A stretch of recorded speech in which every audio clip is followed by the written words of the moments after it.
అయిపోయిందో అందరికీ తెలిసిందే. ఆ రోజు రాష్ట్రాన్ని విడగొట్టొద్దని రాష్ట్ర ప్రజలందరూ నెత్తినూరు కొట్టుకుని విన్నవించిన గత పాలకులు వారి రాజకీయ లబ్ధి కోసం రాష్ట్రాన్ని రెండుగా విడగొట్టడం జరిగింది. అయితే కంబైన్డ్ స్టేట్లో ఉన్న రాజధాని హైదరాబాదు, తెలంగాణ ఉండటం వల్ల అది తెలంగాణలోకి ఉండిపోయింది. అయితే మన రాష్ట్రానికి రాజధాని అంటూ లేదు. అయితే రీఆర్గనైజేషన్ యాక్ట్ 2014లో 10 సంవత్సరాల వరకు హైదరాబాద్ని రాజధానిగా ఉంచుకోవచ్చని పెట్టడం జరిగింది. అయితే గౌరవనీయ ముఖ్యమంత్రి గారు ప్రజల దగ్గర నుండి పరిపాలన చేయాలనే ఉద్దేశంతో వెంటనే రాజధాని కట్టాలనే ఉద్దేశంతో ప్రతిపాదించి నిర్ణయించడం జరిగింది. అయితే రాజధాని ఎక్కడనే దానికి శివరామకృష్ణ కమిటీని కేంద్ర ప్రభుత్వం ఆ రోజు టెక్నికల్ కమిటీని పెడితే వాళ్ళు ఈ రాష్ట్రంలో ఉన్న అన్ని జిల్లాలని పోయి అందరి అభిప్రాయాలు తీసుకొని వాళ్ళు రిపోర్ట్ ఇవ్వడం జరిగింది. ఆ రిపోర్ట్లో ముఖ్యంగా అనేక మార్గాల్లో వాళ్ళు తీసుకున్న రిపోర్ట్లో 5,380 మంది దగ్గర అభిప్రాయం సేకరిస్తే ఈ అభిప్రాయంలో ఎక్కువ మంది అంటే 11,156 మంది విజయవాడ గుంటూరు మధ్య క్యాపిటల్ సిటీ ఉంటే బాగుంటుంది ఇవ్వటం, విజయవాడ దగ్గర 663 మంది, విశాఖపట్నం దగ్గర 507, గుంటూరు దగ్గర 372, కర్నూలు 360, ఒంగోలు 265, రాజమండ్రి 139, తిరుపతి 113, దొనకొండ 116 మంది, మిగిలిన డిఫరెంట్ ప్లేస్లో 1037 మంది అభిప్రాయం వెలువచ్చారు. అధ్యక్ష, ఎక్కువ మంది వెలువచ్చింది విజయవాడ గుంటూరు మధ్య క్యాపిటల్ సిటీ ఉండాలని నిర్ణయించడం. అయితే శివరామకృష్ణ కమిటీ రాష్ట్ర ప్రభుత్వాన్ని నిర్ణయించమని ఫైనల్గా దాంట్లో చెప్పడం, గౌరవనీయ ముఖ్యమంత్రి గారు అన్నీ ఆలోచించి రోడ్డు మార్గము, రైలు మార్గము, విమాన మార్గాలు, అదేవిధంగా ఓడరేవులు దగ్గరగా ఉండేటట్టుగా, అదేవిధంగా ఉత్తరాంధ్రలో చివరి జిల్లా అయిన శ్రీకాకుళంకి, అదేవిధంగా రాయలసీమలో చివరి జిల్లా అయిన అనంతపురంకి సమదూరంలో ఉండేటట్టుగా గుంటూరు, కృష్ణ ఈ 2 జిల్లాల మధ్య అమరావతి రాజధానిని నిర్ణయిస్తామని సెప్టెంబర్ 4, 2014న అసెంబ్లీలో ప్రకటన చేయడం జరిగింది. అధ్యక్ష, అయితే ఇక్కడ గవర్నమెంట్ ల్యాండ్ లేదు. అయితే ల్యాండ్ పుల్లింగ్లో తీసుకోవాలని గౌరవనీయ ముఖ్యమంత్రి గారు నిర్ణయించడం జరిగింది. అయితే ప్రతిపక్షంలో ఉన్న వైఎస్ఆర్సీపీ నాయకులు ఇక్కడ క్యాపిటల్ సిటీ రాకూడదని వారు 250 కార్లు వేసుకుని ఈ యొక్క క్యాపిటల్ సిటీ ఏదైతే అనుకున్నామో అక్కడ రైతులందరినీ కలిసి రైతులందరినీ రెచ్చగొట్టడం జరిగింది. అయితే ఏ ఒక్క రైతు కూడా వాళ్ళ చెప్పిన మాట ఇలా అందరూ తిరస్కరించడం జరిగింది. అదేవిధంగా పొలాలను తగలబెట్టారు ఇక్కడ భయభ్రాంతులు చేయటానికి. అదేవిధంగా వరద ముప్పు వస్తుంది, ఇక్కడ రాజధాని కడితే అది మునిగిపోతుందన్నారు. అదేవిధంగా భూకంపాలు వస్తాయన్నారు. ఇక్కడ ఎక్కువ భూకంపాలు వస్తాయని అది కూడా కౌన్సిల్లో కూడా డిస్కస్ చేశారు, వాళ్ళే క్వశ్చన్ వేసి. అదేవిధంగా ఈ యొక్క ల్యాండ్ నిర్మాణానికి పనికిరాదని చెప్పటం, ఇలా అనేక దుష్ప్రచారాలు చేయటం జరిగింది. అధ్యక్ష, అయితే ముఖ్యమంత్రి గారి పిలుపుతో 2015 జనవరి 1 ల్యాండ్ పుల్లింగ్ నోటిఫికేషన్ ఇస్తే కేవలం 58 రోజుల్లో ఒక్కటంటే ఒక్క లిటిగేషన్ లేకుండా ఫిబ్రవరి 28వ తేదీకి 34,400 ఎకరాలను 29,966 మంది రైతు సోదరులు ఒక్కటంటే ఒక్క లిటిగేషన్ లేకుండా ఇవ్వటం జరిగింది. అధ్యక్ష, ఇది కేవలం ముఖ్యమంత్రి గారి మీద ఉన్న నమ్మకంతో ఇచ్చారు. అయితే ఈ వినూత్న ల్యాండ్ పుల్లింగ్ ప్రపంచంలో ఇంత లార్జ్ స్కేల్లో ఒక్కటంటే ఒక్క లిటిగేషన్ లేకుండా బహుశా జరిగింది మన యొక్క అమరావతిలోని. అధ్యక్ష, అయితే రైతు సోదరులకు ఆ రోజు వాళ్ళందరితో కూర్చొని అనేక దఫాలు డిస్కస్ చేసి ఒక అగ్రిమెంట్, అంటే ల్యాండ్ని డెవలప్ చేసిన తర్వాత జరీబ్ ల్యాండ్ అయితే 1000 చదరపు అడుగులు రెసిడెన్షియల్, 450 చదరపు అడుగులు కమర్షియల్, నాన్ జరీబ్ అయితే 1000 చదరపు అడుగులు రెసిడెన్షియల్, 250 చదరపు అడుగులు కమర్షియల్ ఇచ్చేటట్టుగా, అంతేకాకుండా 10 సంవత్సరాల పాటు వాళ్ళకి యాన్యుటీ ఇచ్చేటట్టుగా, జరీబ్ అయితే 50,000, నాన్ జరీబ్ 30,000 ఇచ్చేటట్టుగాను, అంతేకాకుండా ప్రతి సంవత్సరం నాన్ జరీబ్కి 3,000 పెంచేటట్టుగా, జరీబ్కి వచ్చి 5,000 పెంచేటట్టుగా ఆ రోజు గౌరవనీయ ముఖ్యమంత్రి గారితో వాళ్ళందరూ డిస్కస్ చేసి రైతు సోదరులందరూ నిర్ణయించారు. దాన్ని ముఖ్యమంత్రి గారు యాక్సెప్ట్ చేయటం, రైతు సోదరులకు అంతేకాకుండా రుణమాఫీ,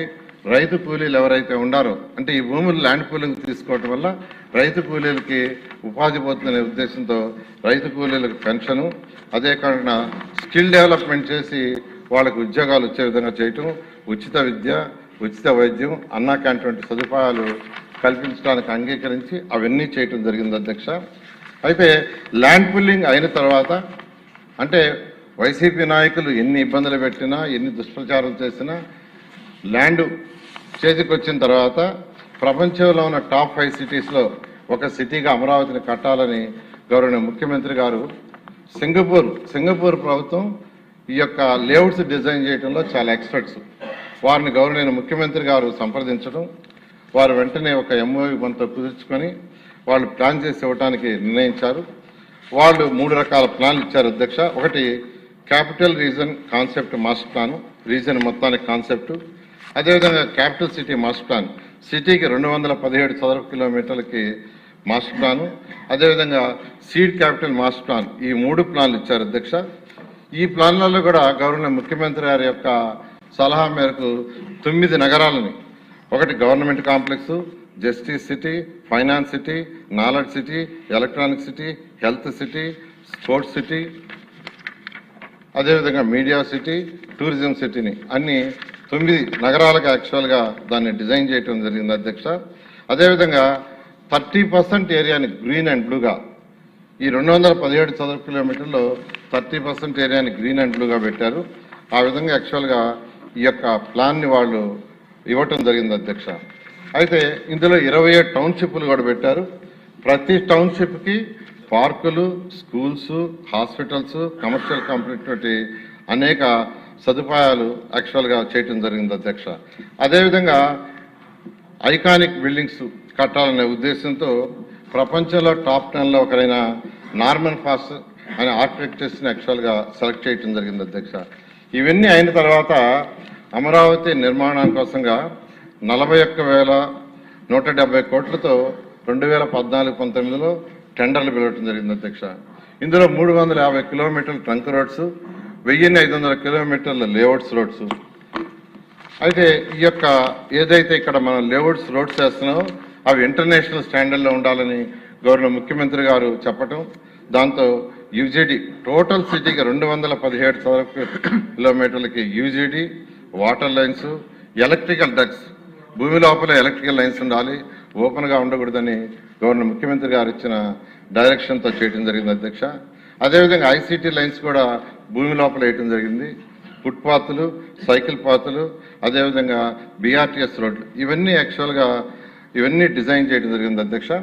అదేవిధంగా అడ్మినిస్ట్రేటివ్ కోసంగా 5 ఐకానిక్ బిల్డింగ్స్ని 40 అంతస్తులు, 45 అంతస్తులు రాష్ట్రంలో ప్రజలకి పరిపాలన సులువు చేయాలి. ఎవరైనా పనుండి ఒక మంత్రి దగ్గరికి వస్తే మళ్ళీ ఒక దగ్గర మంత్రి గారు ఉంటే వారిని కలవటం, సెక్రటరీ ఇంకో దగ్గర ఉంటే కలవటం, హెచ్ఓడి ఇంకో దగ్గర ఉంటే కలవటం, ఇదంతా ఇబ్బంది అవుతుంది.